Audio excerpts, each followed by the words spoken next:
Hello friends, कैसे हैं आप सब लोग। आज हमारा lecture number 7 of the chapter reproductive health. And आज का टॉपिक है हमारा MTP, that mean medical termination of pregnancy. इसको हम दूसरे नाम से भी जानते हैं, जिसे आप जैसे कि आप लोगों ने सुना होगा एबॉर्शन। एबॉर्शन आप लोगों ने सुना होगा, उसी को बोलते हैं MTP। उसे बायोलॉजी की भाषा में बोलते हैं MTP, that mean medical termination of pregnancy.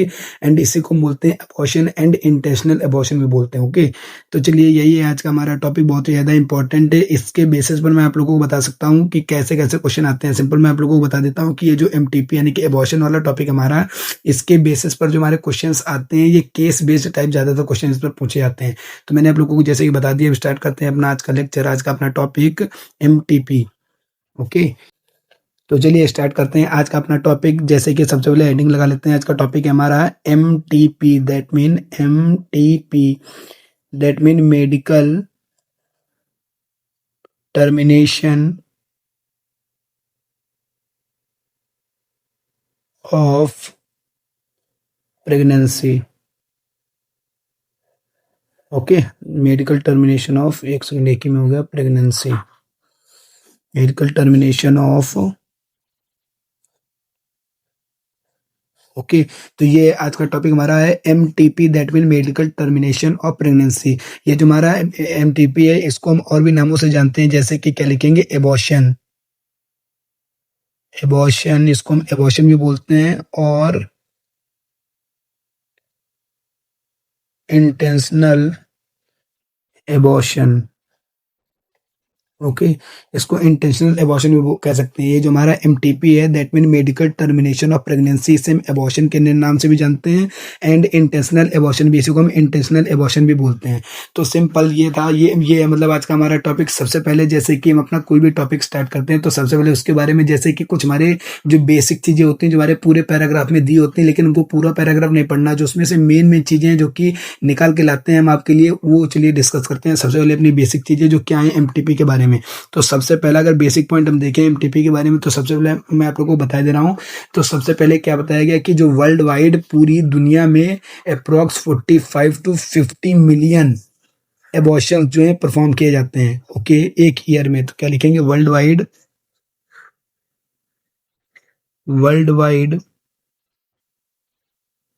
45 to 50 million MTPs are performed. Okay, which is approx 1/5 of total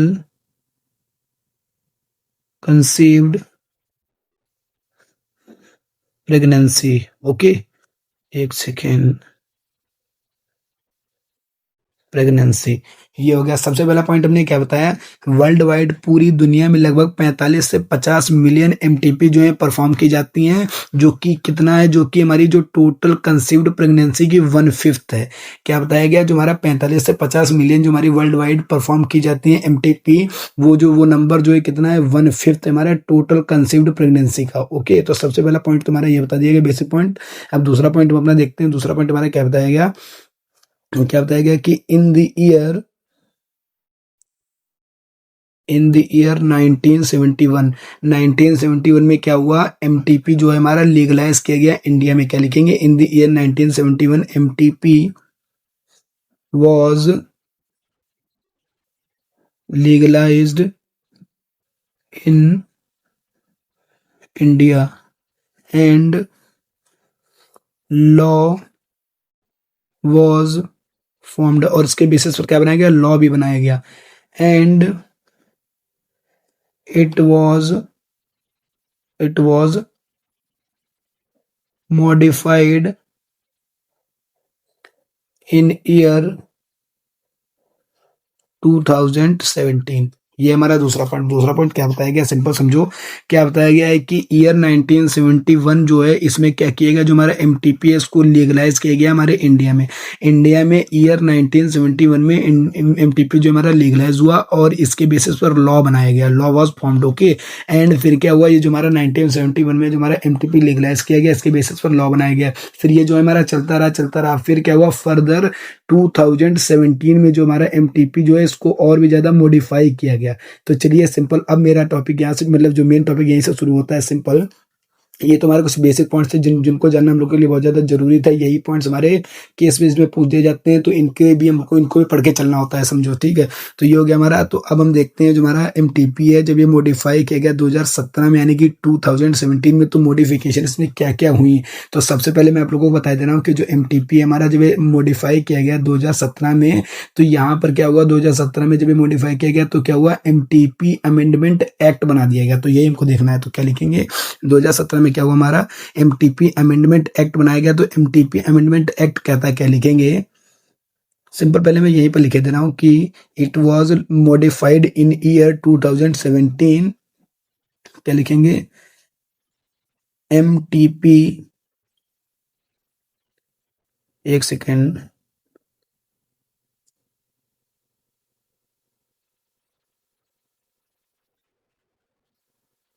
MTP amendment act बनाया गया, एमटीपी अमेंडमेंट एक्ट बना दिया गया, ओके। तो यही लिखेंगे। तो चलिए स्टार्ट करते हैं। क्या लिखेंगे, अपना टॉपिक डालेंगे according to MTP amendment act, okay. क्या लिखेंगे, according to MTP amendment act 2017। तो अब हम देखते हैं जो हमारा एमटीपी अमेंडमेंट एक्ट बनाया गया 2017 में, तो इसके बेसिस पर क्या क्या चीजें हुई, क्या ये एक्ट कहता था हमारा, तो ये हम देखते हैं, ओके। एक सेकंड,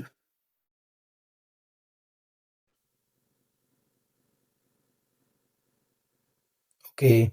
तो चलिए स्टार्ट करते हैं अब अपना टॉपिक। ये तो सबसे पहले हमने क्या बता दिया, एक बार फिर से रिवाइज करा देते हैं। जो हमारा एमटीपी है, यानी कि मेडिकल टर्मिनेशन ऑफ प्रेगनेंसी, इसे हम एबॉर्शन के नाम से भी जानते हैं, फिर इंटेंशनल एबॉर्शन भी इसे हम बोलते हैं। वर्ल्ड वाइड पूरा जो हमारा पूरी दुनिया में लगभग 45 से 50 मिलियन एमटीपी जो है परफॉर्म की जाती हैं, जो कि हमारी टोटल कंसीव्ड प्रेगनेंसी का 1/5 है, ओके। ये हो गया। फिर क्या बताया गया, ईयर 1971 जो था, इसमें क्या हुआ, इंडिया जो था, इंडिया में हमारा एमटीपी लीगलाइज किया गया एंड लॉ बनाया गया। और ये जो एमटीपी अमेंडमेंट, ये जो एमटीपी है, क्या हुआ, 2017 में इसको और भी ज्यादा मॉडिफाई किया गया, एमटीपी अमेंडमेंट एक्ट बनाया गया। तो चलिए अब हम देखते हैं एमटीपी अमेंडमेंट एक्ट जो हमारा बनाया गया according to MTP amendment act, ये क्या कहता है, हमारा एमटीपी अमेंडमेंट एक्ट क्या बताता है। तो सिंपल, ये जो एमटीपी अमेंडमेंट एक्ट है हमारा, दो चीजें बताता है। सबसे पहला पॉइंट क्या लिखेंगे, सबसे पहला पॉइंट हम ये लिखेंगे कि एमटीपी अमेंडमेंट एक्ट कहता है कि इफ द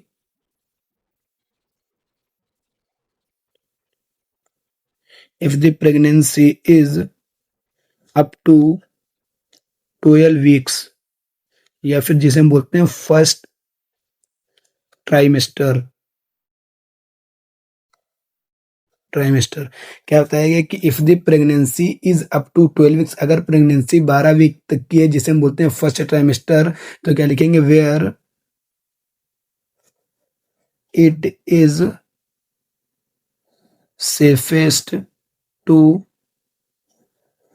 परफॉर्म एमटीपी। क्या बताया गया, जो एमटीपी अमेंडमेंट एक्ट कहता है कि अगर प्रेगनेंसी जो है ये हमारी 12 वीक तक की है, 12 वीक तक की है, जिसे हम बोलते हैं फर्स्ट ट्राइमेस्टर, तो यहाँ पर क्या होगा, हमारा एमटीपी परफॉर्म करना सेफेस्ट होगा। बट कैसे, क्या लिखेंगे, it can be under it can under it can under the it can under the opinion of one registered medical practitioner. Okay, तो ये है हमारा एमटीपी अमेंडमेंट एक्ट जो 2017 में हमारा बना। तो इसके बेसिस पर सबसे पहला पॉइंट इसने क्या बताया हमारा, तो सबसे पहली बात जो इसने बताई कही कि जो है अगर हमारी जो प्रेगनेंसी है वो अप टू 12 वीक्स यानी 12 वीक्स तक की है, जिसे हम बोलते हैं फर्स्ट ट्राइमेस्टर, तो यहाँ पर एमटीपी को परफॉर्म करना सेफ होगा। It can under the opinion of one registered medical practitioner, एक रजिस्टर्ड मेडिकल प्रैक्टिशनर के ओपिनियन से सुना रहा ना, ये जो हमारा मेन बात जो है ये यहाँ पर है, क्या लिखेंगे, it can under the opinion of one registered medical practitioner, एक रजिस्टर्ड मेडिकल प्रैक्टिशनर के ओपिनियन से हम इसको परफॉर्म कर सकते हैं। तो ये हमारा सबसे पहला एक्ट जो है, ये हमारा जो एक्ट है सबसे पहली बात ये बताता है। और दूसरी बात है क्या बताता है वो हम लिखते हैं सिंपल। अब हम बताएंगे कि इफ द प्रेगनेंसी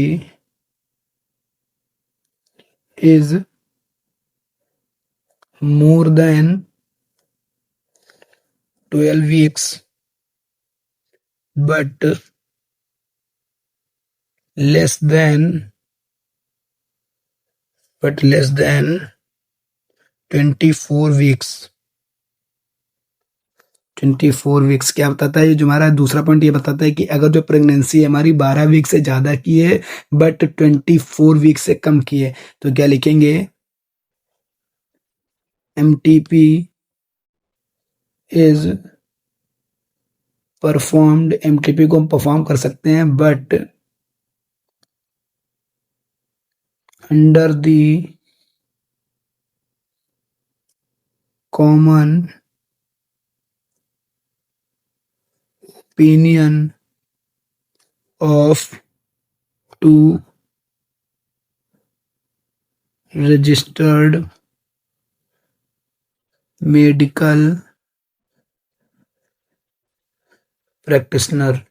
ओके, क्या लिखेंगे, अगर हमारी प्रेगनेंसी जो है ये 12 वीक से ज़्यादा की है बट 12 वीक्स से कम की है, तो एमटीपी को हम परफॉर्म कर सकते हैं but under the common opinion of 2 registered medical practitioner, जो हमारे 2 रजिस्टर्ड मेडिकल प्रैक्टिशनर होंगे एंड वो फॉर्म करेंगे common opinion point, common opinion एक हमारा फॉर्म करेंगे जिससे क्या होगा, हम एमटीपी को परफॉर्म कर सकते हैं। तो ये था हमारा एमटीपी अमेंडमेंट एक्ट 2017 में जो हमारा क्या बताता है। सिंपल मैं एक बार फिर से रिवाइज करा दे रहा हूँ।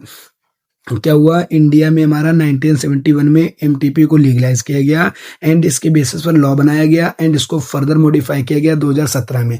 2017 में इसको फर्दर मॉडिफाई किया गया और बनाया गया एमटीपी अमेंडमेंट एक्ट। तो according to MTP amendment act हम क्या बताएंगे कि if the pregnancy is up to 12 weeks, अगर प्रेगनेंसी 12 वीक तक की है यानी कि फर्स्ट ट्राइमेस्टर की है, देन यहाँ पर क्या होगा, सेफेस्ट होगा टू परफॉर्म एमटीपी को परफॉर्म करना।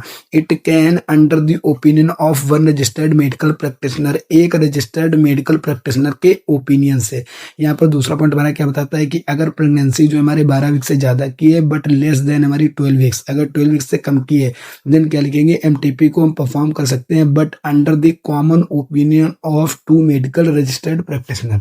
ये हमारा बात। ओके, तो यही हमारा एमटीपी अमेंडमेंट एक्ट। तो ये हमने देख लिया अपना एमटीपी के बारे में।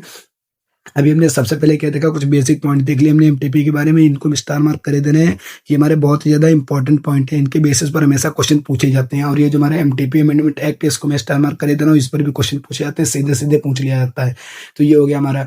अब हमने क्या देख लिया, अपना ये इतना देख लिया। अब हमको यहाँ पर जो हमारी मेन चीज है वो देखनी है, क्या लिखेंगे, एमटीपी जो है सिंपल मैंने क्या बताया, एमटीपी कैसे, इसकी बेसिक चीजें देख ली, फिर हमने इसके जो एक्ट बनाया गया वो देख लिया। बट यहाँ पर अभी हमको जो मेन चीज पढ़नी है वो क्या लिखेंगे, certain ground basis. Ground basis that mean कुछ ऐसे रूल्स, कुछ ऐसे बेसिस जिनके आधार पर एमटीपी को परफॉर्म किया जा सकता है। ऐसा तो है नहीं कोई भी जाकर एमटीपी परफॉर्म कर सकता है, नो। तो यहाँ पर क्या है, कुछ ऐसे रूल्स हैं, कुछ ऐसे बेसिस हैं जिनके बेसिस पर आप एमटीपी को परफॉर्म कर सकते हैं, कुछ सर्टेन ग्राउंड बेसिस है। तो ये ऐसे दिया गया, सिंपल देखते हैं। ये भी हमारा बहुत ज्यादा इंपॉर्टेंट पॉइंट है। क्या लिखेंगे, there are certain ground basis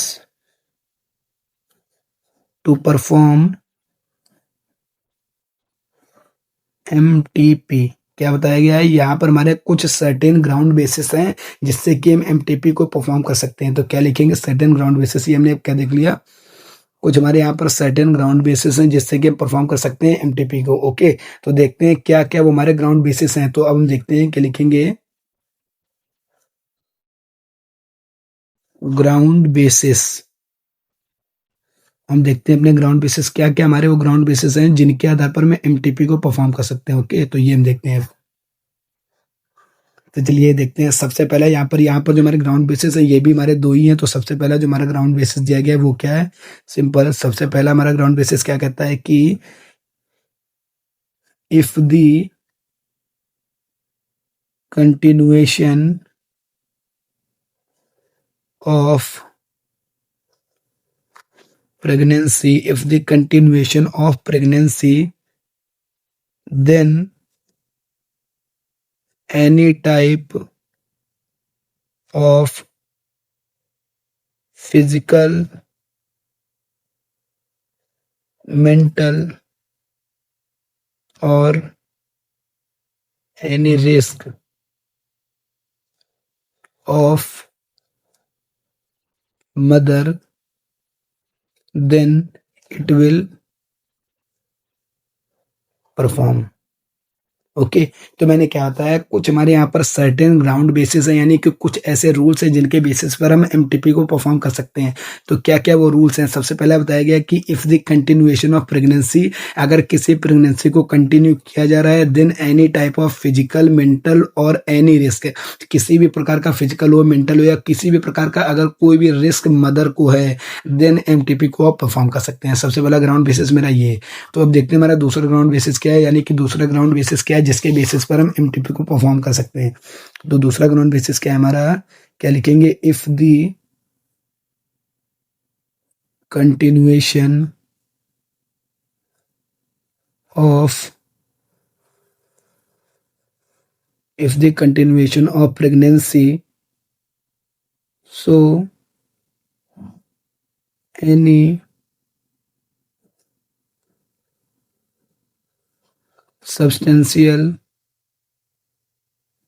substantial risk of mental and genetic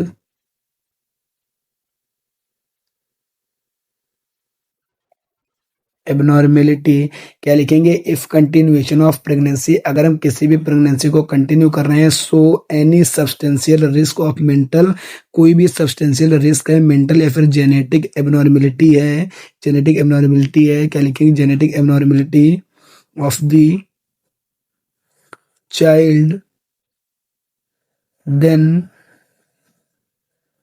it will perform.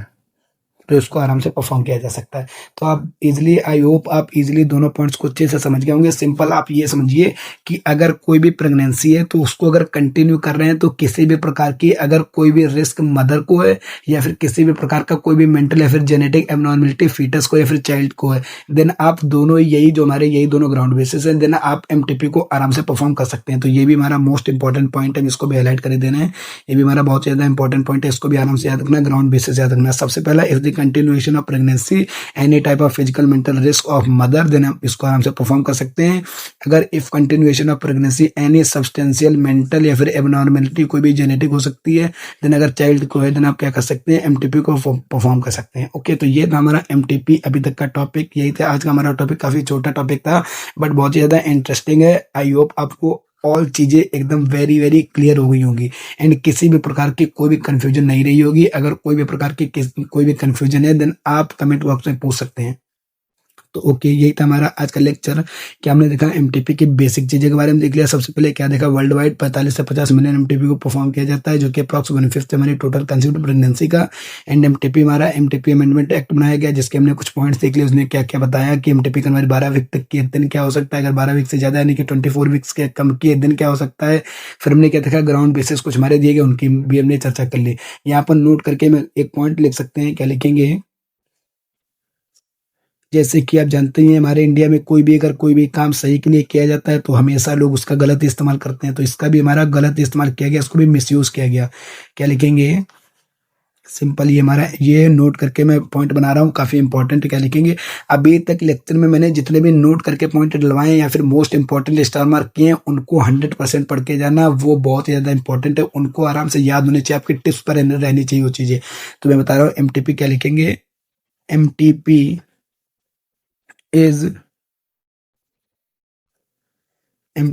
Is misused and इससे क्या हो गया, इंक्रीज्ड केसेस ऑफ फीमेल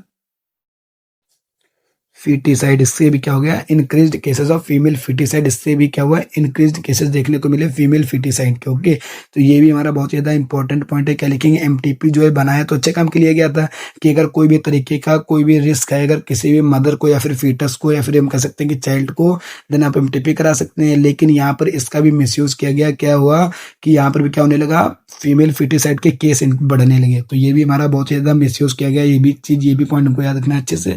तो यही था आज का हमारा लेक्चर। आप लोगों को कोई भी प्रकार की कोई भी कंफ्यूजन है देन आप कमेंट बॉक्स में पूछ सकते हैं। वीडियो अगर आपको अच्छी लगी हो देन आप चैनल को सब्सक्राइब कर सकते हैं, वीडियो को लाइक कर सकते हैं।